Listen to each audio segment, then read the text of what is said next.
Essay number 22, The Inherent Zen of Creativity. Let me tell you something that might fundamentally change how you think about creativity. You know those cave paintings from 40,000 years ago? Our ancestors, who were literally fighting for survival every single day, who had to hunt and gather and protect themselves from predators, they still found time to create art. They mixed pigments, climbed into dark caves, and painted their stories on walls that wouldn't be seen again for millennia.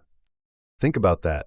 In the midst of pure survival, humans were compelled to create, not for money, not for Instagram likes, not for gallery shows, just because something in them needed to express itself, because creativity isn't some luxury we've earned through civilization. It's as fundamental to being human as breathing. But somewhere along the way, we've completely screwed up our relationship with creativity. We've turned it into a commodity, a skill, a talent that some people have and others don't. We've convinced ourselves that being creative is lucky, special, reserved for the gifted few who can afford the time and space to indulge in it. This is perhaps the biggest lie we tell ourselves about what it means to be human. You are creating constantly, right now. The way you arranged your desk this morning, that was creative. The excuse you made for being late, creative. The outfit you put together, the way you described your weekend to a coworker, the solution you found to that problem that's been bugging you, all creative acts. We've just stopped recognizing them as such because we've limited our definition of creativity to the things that get displayed, sold, or applauded. But creation has always been bigger than that. It's communication, it's education, it's introspection. It's how we make sense of being conscious beings in an incomprehensible universe. The mediums have changed. We've gone from cave walls to canvases to computer screens, but the impulse remains exactly the same. There's something irreducibly human about needing to take what's inside us and make it real, tangible, shareable, to transform the abstract chaos of experience into something another person can understand. Here's where it gets interesting. The most effective creative process isn't the one with the most structure, the best routine, or the perfect environment.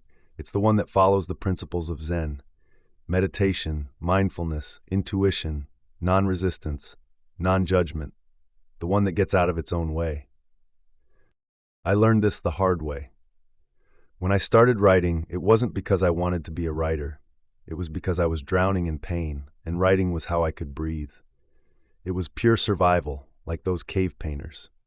I wasn't trying to create art. I was trying to create understanding, to make sense of experiences that were destroying me. But then I made the mistake almost every creative person makes. I tried to professionalize it. I tried to optimize it. I studied the routines of famous writers. Wake at 5 a.m., write for exactly 3 hours, use this notebook, that pen, this software, create in this way, at this time, in this place. I tried to force structure onto something that didn't need structure. I tried to mechanize something that was fundamentally organic. And you know what happened? The writing died. It became forced, stilted, performative. I was so focused on the process that I lost the purpose. Because here's what nobody tells you about creativity. You don't move in and out of creative states. You're not sometimes creative and sometimes not. Creativity isn't a tap you turn on when you sit at your desk and turn off when you leave. It's constant, like your heartbeat, like your breath. It's happening all the time, whether you recognize it or not. Think about breathing for a second. When you don't think about it, it happens naturally, effortlessly. Your body knows what to do. But the moment you become conscious of it, try to control it. It becomes labored, difficult, unnatural. You start holding your breath or breathing too fast or wondering if you're doing it right. Creativity works exactly the same way. It draws from what's outside you, transforms it as it moves through you, and becomes stressed and difficult the moment you try to consciously control it. The biggest killer of creativity? End goals.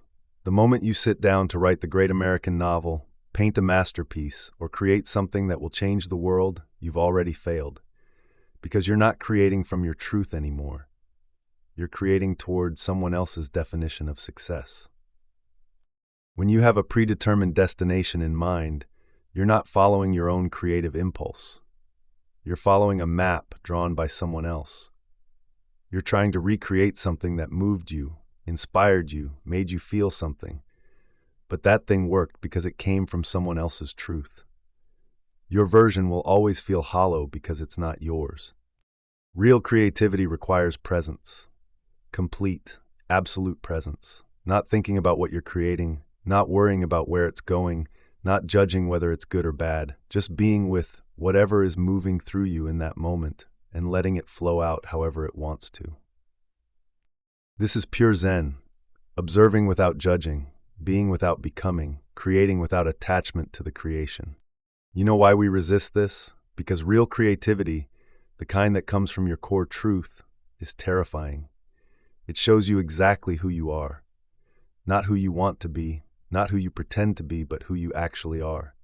And most of us will do anything to avoid that level of honesty with ourselves.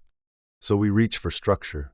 We create elaborate routines and rituals. We seek validation and inspiration from outside sources. We join workshops and buy courses and read books about creativity. Anything to avoid the simple, terrifying act of sitting down with ourselves and seeing what comes out. But here's the secret. Not everything you create needs to be shared. Not everything needs to be polished, published, or performed. Even the greatest artists in history created far more than they ever showed the world.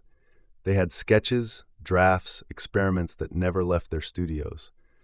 And that wasn't failure, that was process. The moment you start judging your creativity by its output, you've lost the thread. You've turned being into doing. You've made creativity another form of productivity, another way to prove your worth, another metric by which to measure yourself. You cannot quantify creativity. You can't optimize it, hack it, or force it into submission. And while your creations are expressions of you, they don't define you. You are not your art. You are not your output. You are not your creative success or failure. You're allowed to keep your creativity sacred, private, just for you. In fact, that might be the most important creativity of all, the kind that has no audience, no purpose beyond expression, no goal except to let what's inside move outside. The more you can create without judgment, without purpose, without thinking about the end result, the more honest your creativity becomes. And the more honest it becomes, the more it connects with others. Because we don't connect through perfection, we connect through truth. This is why the most moving art often comes from the darkest places. Not because suffering creates art, but because suffering strips away all the pretense. When you're in real pain, you don't have energy for performance. You can only tell the truth. And truth, even painful truth, is what resonates. But you don't need to suffer to create truthfully. You just need to stop trying so hard. Stop structuring, planning, optimizing. Stop treating creativity like a resource to be managed instead of a natural function of being alive. Start treating creativity like breathing. You don't schedule breathing sessions. You don't optimize your breathing routine. You don't judge whether you're breathing correctly or compare your breathing to others. You just breathe, constantly, naturally, without thinking about it. What if you created the same way? What if instead of making time for creativity, you recognize that every moment is creative? What if instead of waiting for inspiration, you realized you're already inspired by simply being alive and conscious? What if you stopped trying to create and just let creation happen through you? This isn't about becoming a professional artist. It's not about making money from your creativity or gaining recognition. It's about recognizing that creativity is your birthright as a human being. It's about understanding that the urge to create isn't separate from you, it is you. Those cave painters knew something we've forgotten. They knew that marking their existence, telling their stories, sharing their vision, this wasn't separate from survival. It was survival. It was what made them human. You have that same need, that same ability, that same fundamental creative force moving through you right now. It's in the email you're writing, the meal you're cooking, the problem you're solving, the story you're telling. You're creating constantly. The question isn't whether you're creative. The question is whether you'll recognize it, honor it, and let it flow without judgment, without goals, without trying to make it into something it's not. Your creativity doesn't need to be justified. It doesn't need to be productive. It doesn't need to be good. It just needs to be expressed in whatever form it takes, whenever it arises, for no other reason than because you're alive and you can. That's the zen of creativity. Not doing, just being. Not forcing, just allowing. Not judging, just expressing. Not creating, just letting creation happen through you as naturally and necessarily as breathing. You don't need permission to be creative.